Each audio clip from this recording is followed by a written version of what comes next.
Hello বন্ধুরা, আজকের পর্বে সবাইকে স্বাগত। আজকে বানাবো গাজরের হালুয়া। চলো, কড়াই গরম বসিয়ে দিয়েছি। এর মধ্যে একটা বড় গাজর টুকরো করে পাতলা পাতলা করে কেটে রেখেছি, দিয়ে দেব। গাজরটা দুধ দিয়ে সিদ্ধ করে নেব। আগে থেকে আমি গরম দুধ ফুটিয়ে রেখেছিলাম, সেখান থেকে এক বাটি দুধ দিয়ে গাজরটা সিদ্ধ করব।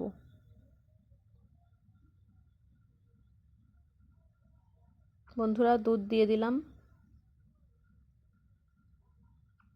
দিয়ে একদম নরম করে গাজরগুলো সিদ্ধ করার পর 5 মিনিট পর ফিরে এলাম। দেখো, গাজরগুলো পুরো সিদ্ধ হয়ে গেছে, তোমাদের দেখাচ্ছি। এই দেখো, এরকম দেখতে হয়েছে।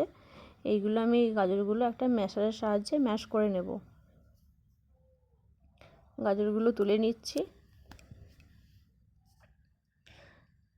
তুলে নিয়েছি বন্ধুরা। এবার কড়াই বসিয়ে কড়াইয়ের মধ্যে ঘি গরম করে ম্যাশ করা গাজরগুলো আমরা ভাজবো। ঘি গরম হয়ে গেছে, ম্যাশ করে রাখা গাজরগুলো দিয়ে দিলাম, দিয়ে নেড়ে চেড়ে ভালোভাবে শুকনো করে একদম ড্রাই করে ভাজবো। গাজরের গায়ে যে দুধের রসটা লেগে আছে, দুধটা পুরো শুকিয়ে যাবে। যতক্ষণ না শুকোচ্ছে না, সেই পর্যায়ে অবধি আমরা নাড়ব।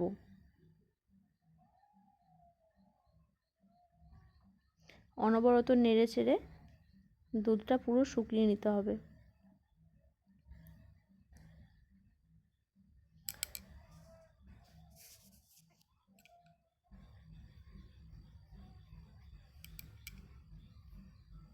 দেখো, দুধটা শুকনো হয়ে গেছে। এই অবস্থায় আমরা এক বাটি চিনি দিয়ে দিলাম।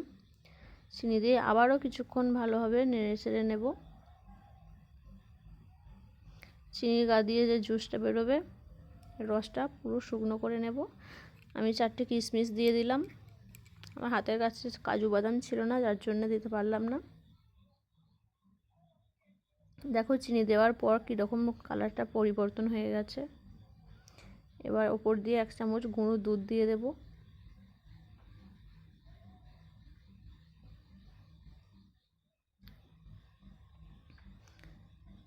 আবারও ভালোভাবে নেড়ে চেড়ে নিয়ে আমাদের গাজরের হালুয়া রেডি হয়ে গেছে। তোমাদের তুলে দেখাচ্ছি কীরকম দেখতে হয়েছে। দেখো, এই পর্যায়ে আমরা নামিয়ে নেব। তৈরি হয়ে গেল আমাদের অল্প সময়ে গাজরের হালুয়া। রেসিপিটা কেমন লাগলো তোমাদের অবশ্যই জানিও। ভালো লাগলে লাইক, কমেন্ট, শেয়ার করে আমার চ্যানেলটা সাবস্ক্রাইব করে দিও।